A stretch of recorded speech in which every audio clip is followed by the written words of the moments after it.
আসসালামু আলাইকুম প্রিয় দর্শক, আপনারা কেমন আছেন? আশা করি ভালো আছেন। জামায়াত ইসলাম ডক্টর শফিকুর রহমান বললেন তারা জুলাই সনদের গণভোট বাতিল করে দিল। তারা আবার মেনে নিল। মানে তারা কি করতে চায় সেটা আমরা বুঝি না, দেশের মানুষ কিনেই বোঝে না। তো ডক্টর শফিকুর রহমান কি বললে ভিডিওটা দেখেন, দেখলে বুঝতে পারবেন। গণভোট অবৈধ, এবার আবার বলছেন ফ্যাক্টাম ভ্যালিড। কি তালবেতাল কারবার, কিছুই বুঝি না। গণভোট যদি অবৈধ হবে তাইলে সেই গণভোটের প্রস্তাব আপনারাই করেছিলেন কেন? এইটাও তো আপনারা ইতিমধ্যে স্বীকার করেছেন, কারণ এই সত্য তো গোপন করতে পারবেন না। সেদিন সংস্কারের জন্য গঠিত ঐকমত্য কমিশনে যা আলোচনা হয়েছে তা লাইভ কাস্ট হয়েছে, দেশ এবং দুনিয়ার মানুষ জানে, এটা লুকানোর কোনো সুযোগ নেই। এই জন্য তারা স্বীকার করতে বাধ্য হয়েছেন যে এই প্রস্তাবটা তারাই প্রথম করেছিল। দ্বিতীয়ত, নির্বাচনী প্রচার অভিযানে আমরা একটু বেশি জোর দিয়েছি গণভোটের উপরে, হা বলার উপর।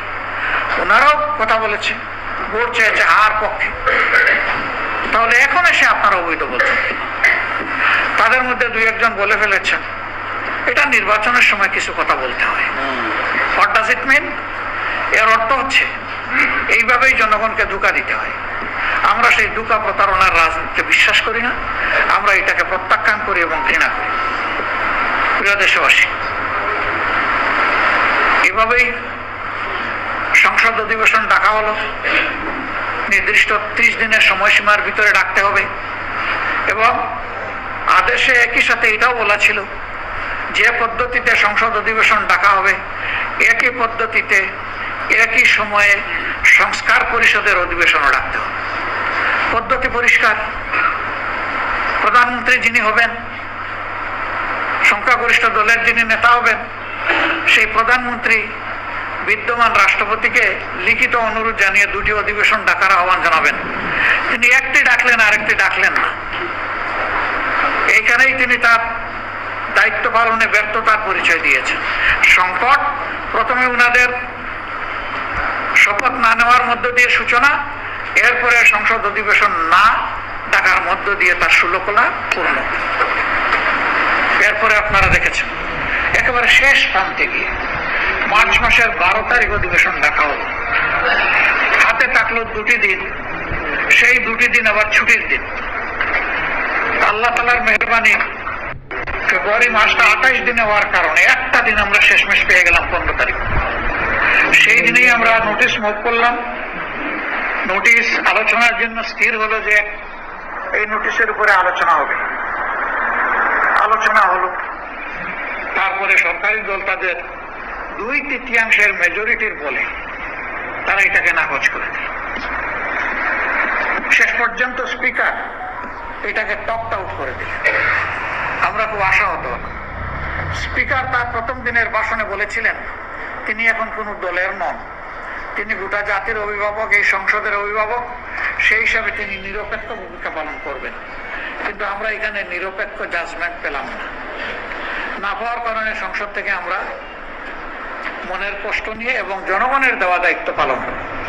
সংসদের ভিতরে পালন করতে সুযোগ না দেওয়ার কারণে আমরা বাধ্য হয়ে ওয়াকআউট করে আমরা সাংবাদিক ভাইদের মুখোমুখি হই, দেশবাসীকে আমরা বিষয়টা অবহিত করি। সম্মানিত বন্ধুগণ, এই যে শুরু হয়ে গেল জনগণের রায়কে অস্বীকার, অমান্য, অগ্রাহ্য, অপমান করার ধারা, এরপরে চলছে। আপনারা দেখেছেন প্রথম দিনই অধিবেশনের প্রথম দিন অর্থাৎ 12 মার্চ বিগত সরকারের 133টা অধ্যাদেশ উত্থাপিত হয়েছিল। 30 দিনের মধ্যে এটাও নিষ্পত্তি করতে হবে। ওইটা আবার 30 কার্য দিবস না, 30 পঞ্জিকা দিবস। এরপরে একটা কমিটি করে দেওয়া হলো, বিশেষ কমিটি। সেই কমিটিতে যাচাই বাছাই হলো।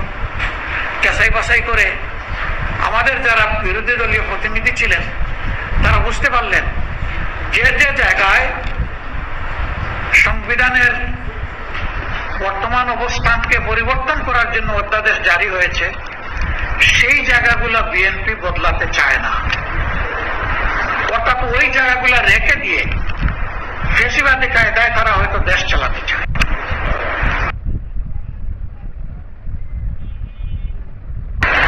এরপরে আমরা বসলাম কার্যনির্বাহী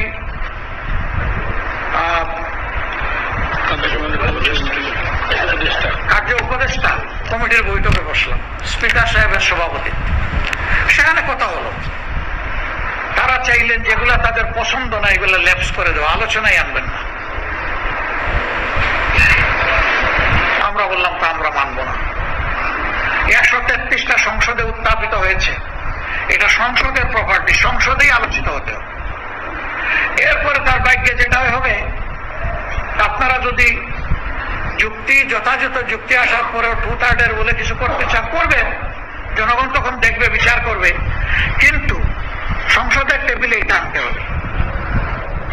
আমরা কি দেখলাম, সেখানে আবার বলা হলো যে সময় তো কম। তখন স্পিকার সাহেব বললেন, তাইলে আগামীকাল থেকে আমরা সকাল বিকাল অধিবেশন করব। বিরোধী দলের নেতা আপনি কি বলেন? আমি বললাম উই এগ্রি। এরপরে তিনি বললেন যে প্রয়োজনে আমরা শুক্রবারে অধিবেশন চালাবো, উই এগ্রি। তিনি বললেন প্রয়োজনে রাত 12টা পর্যন্ত অধিবেশন চলবে, তবু সবগুলো টেবিলে আসবে। কিন্তু শেষ দিনে এসে দেখি না, এখানে কাটসাট করে আমাদের সামনে যে আলোচ্য সূচি দেওয়া হয়েছে সেখানে একটা মাত্র বাকি, সেটা ছিল ধূমপান সংক্রান্ত বিষয়, আর নাই। আমরা পয়েন্ট অফ অর্ডার দাঁড়িয়ে জানতে চাইলাম কি হলো, মাননীয় স্পিকার, আপনার সভাপতিত্বে কার্য উপদেষ্টা কমিটিতে এই সিদ্ধান্ত হয়েছে, আপনি এখনো এখানে সভাপতিত্ব করছেন, তাহলে সেগুলো আসছে না কেন? তখন তিনি ফ্লোরের দিকে তাকালে আইনমন্ত্রী আর স্বরাষ্ট্রমন্ত্রীর দাঁড়িয়ে এটার জবাব দেওয়া শুরু করলেন। অযৌক্তিক জবাব, এটার মধ্যে কোনো যুক্তি নেই। গায়ের জোরে তাকে চাপিয়ে দেওয়ার যখন শেষ অবস্থান নিয়ে ফেললেন মাননীয় স্পিকার সাহেব, তাদের কথায় যখন তিনি রাজি হয়ে গেলেন, আমরা তখন বাধ্য হয়ে আবার সংসদ থেকে ওয়াক আউট করলাম। এবং আমরা বললাম, যেমন জনগণকে ফোন করার কারণে আমরা জনগণের কাছে গিয়েছিলাম এই আইটেম নিয়ে, আমরা আবার জনগণের এজেন্ডা নিয়ে জনগণের কাছে চলে যাচ্ছি। তবে সংসদে আমাদের লড়াই চলবে।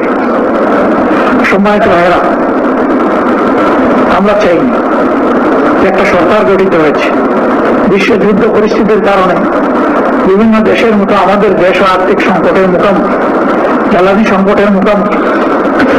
আমরা আন্দোলন সংগ্রামের দিকে যাব, এতে জনদুর্ভোগ বাড়বে, আমরা এটা চাই। কিন্তু আমাদেরকে যখন সংসদে ন্যায্য বিষয়ে কথা বলতেই দেওয়া হবে না, তখন আমাদের জায়গাটাকে আসবে। কারণ আমরা জনগণের দায়িত্ব নিয়ে তো সেখানে ঢুকেছি, জনগণকে কথা দিয়েছে, সেই কথাগুলো বাস্তবায়ন হচ্ছে না, কথা বলতে দেওয়া হচ্ছে না। এখন তাহলে যেখানে স্পিকারের পারমিশন থাকে না, সেখানেই আমাদেরকে কথা বলতে হবে। আবার আপনারা দেখেছেন এত বড় এজেন্ডাগুলো আসছে একটা একটা করে, যেখানে আমাদের নোট অফ দিচ্ছেন, প্রথমে আমাদেরকে সময় দেওয়া হলো 2 মিনিট। আমার অনুমতি বাড়িয়ে করা হলো প্রথম জনকে 6 মিনিট। তারপরে আমি দাঁড়ালাম, আমি বললাম যে যদি ডিবেট হতে হয়, পার্লামেন্টারিয়ান ডিবেট, 2 মিনিটে কোনো ডিবেট হয় না, 2 মিনিটে কমেন্ট পাস করা যায়। এই সাবজেক্টটা কি, কেন, এর গুরুত্ব কি, কোথায় আমরা যেতে চাই, এটা বলতে হলে মাননীয় স্পিকার এই 2 মিনিটে হবে না। তিনি বললেন আমি তো 6 মিনিট দিয়েছি, ঠিক আছে আর একটু সময় বাড়িয়ে দেবো। আমি বললাম আপনি পর্যাপ্ত সময় আমাদেরকেও দেন, ওনাদেরকেও দেন, আমাদের কোনো আপত্তি নেই। তখন তিনি বাড়িয়ে 10 মিনিট করলেন। একজনকে শুধু 15 মিনিট সময় দেওয়া হয়েছে, বাকিদের জন্য 10 মিনিট। সোজার বেঞ্চ থেকে যারা দাঁড়িয়েছেন তারা এক কিংবা একাধিক ব্যক্তি আনলিমিটেড টাইম কথা বলেছেন। এগুলো আপনারা দেখেন। যদি ভিডিওটা ভালো লাগে লাইক শেয়ার কমেন্ট করে জানাবেন, আর এরকম নতুন কোনো ভিডিও পেতে চ্যানেলটা সাবস্ক্রাইব করবেন। সবাই ভালো থাকবেন, আল্লাহ হাফেজ।